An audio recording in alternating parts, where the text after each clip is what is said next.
Buenos días, bienvenidos al programa No te descuides por cuidarte, una vez más, siempre tratando de acercar algunas soluciones o ideas de soluciones frente a esta situación tan compleja como significa estar en medio de la cuarentena y en el medio de la pandemia. Si bien tenemos algún alivio ahora quizás porque es una segunda etapa, una segunda ola que parece que las medidas se están resultando, así como la inmunización, volvemos a tocar un tema que resulta de trascendental, que me parece que va a quedar, que va a ser básicamente el hecho de la atención primaria de la salud y tratar de alguna manera de descomprimir la concurrencia a las guardias que tiene la gente, aún independientemente de que sea un tema de COVID o un tema específicamente que no debería tratarse de una guardia. Para eso consideramos que hay un tema muy importante de soporte de esto, que sería el tema de la telemedicina. La telemedicina es un aspecto fundamental, pero muy complejo, desde dos aspectos, tres aspectos, desde el aspecto médico, que ya lo trataremos en próximas entrevistas, y de dos aspectos más, que son el aspecto técnico.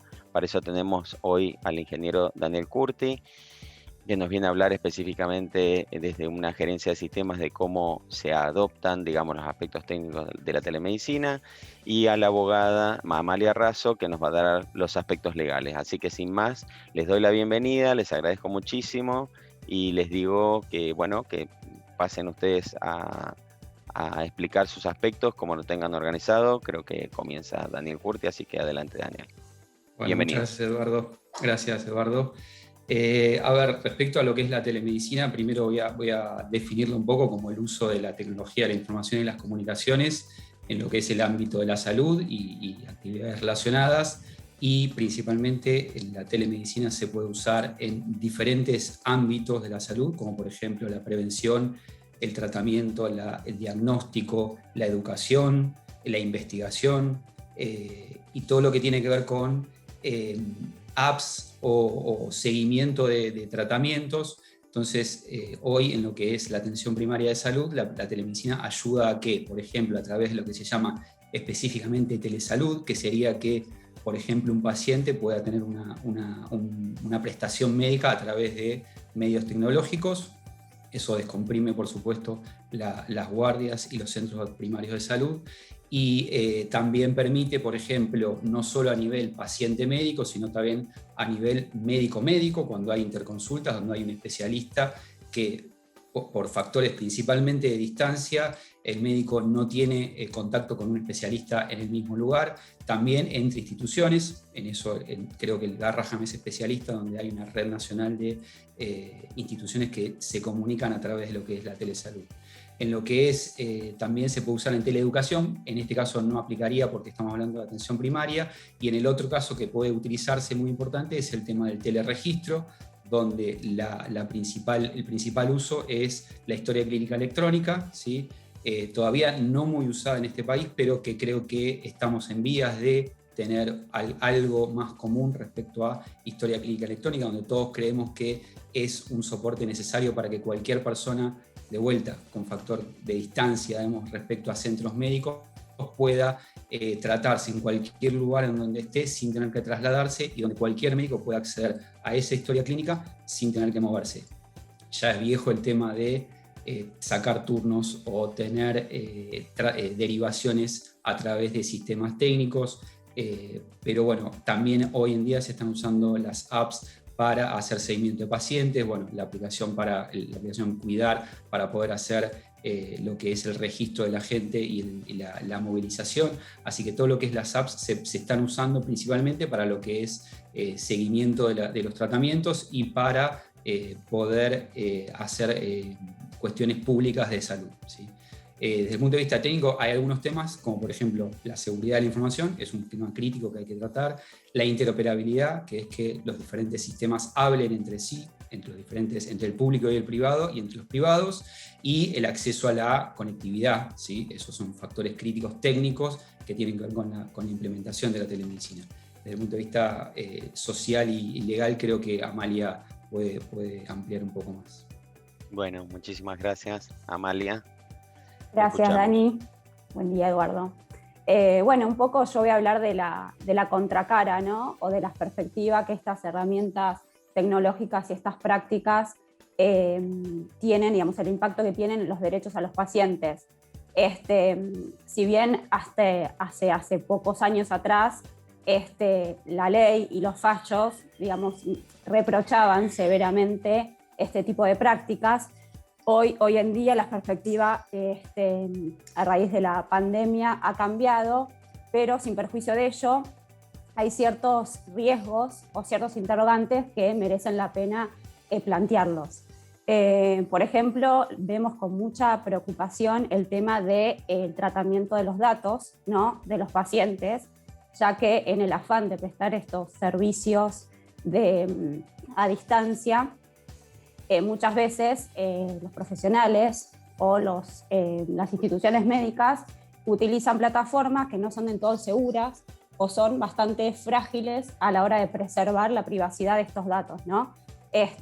Uno puede ver como una manifestación clara de esta situación el tema del consentimiento informado, donde hasta hace un tiempo atrás, antes de la pandemia, ante una práctica médica o una consulta, un diagnóstico médico, era indudable la obligatoriedad de este consentimiento y, digamos, con todo lo que representa.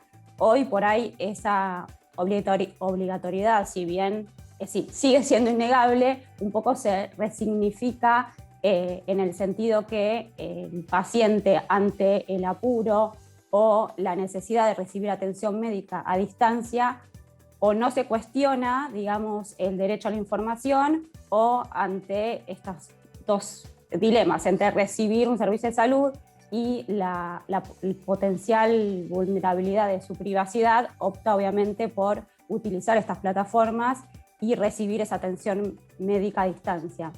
En el mismo sentido, también podemos hablar de la consulta previa médica presencial. Antes de la pandemia, la telemedicina se veía bien, como decía Daniel, en ateneos médicos o para las segundas opinión médica o para tratamientos post cirugías virtuales, en donde necesariamente el médico antes de esas prácticas tenían que ver a los pacientes en forma física y requería un examen físico. Hoy claramente esto no se da, digamos, muchas veces uno tiene la consulta o la práctica sin nunca ver al médico o verlo a través de una cámara. Bueno, y otros temas también importantes y lo que se está viendo ahora es el tema de la responsabilidad civil. Ahora la atención médica se da a distancia, en donde el tema de la competencia territorial también va a ser un tema a discutir, porque muchas veces estas consultas se dan en distintas jurisdicciones, y también podemos mencionar, por ejemplo, el rol de los seguros de salud, ¿no?, por responsabilidad civil. Nos tendríamos que cuestionar si los seguros que actualmente están en el mercado cubren este tipo de prácticas o no, o se tendrán que contratar seguros ad hoc para cubrir las prácticas a distancia. Así que, bueno, eso es, digamos, los aspectos más importantes o que tienen más impacto con estas prácticas. Bueno, muchas gracias Amalia, muchas gracias Daniel, la verdad creo que han puesto de manifiesto al menos lo más importante, que yo sé que han sido muy resumidos en sus presentaciones, pero lo más importante respecto de aspectos a tener en cuenta que uno minimiza, que no se da cuenta que realmente existen y que importan tanto en este programa de trabajar, no este programa, sino esta forma de atender la nueva salud, o si se quiere, con el tema de la telemedicina.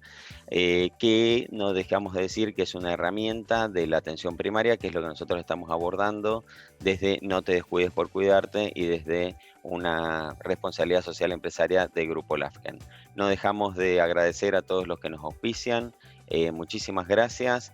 Muchas gracias Daniel, muchas gracias Amalia, muchas gracias Amalia, muchas gracias Daniel por participar en esta presentación, y por dar sus aspectos formales y técnicos de la situación. Muchísimas gracias. Gracias. Saludos.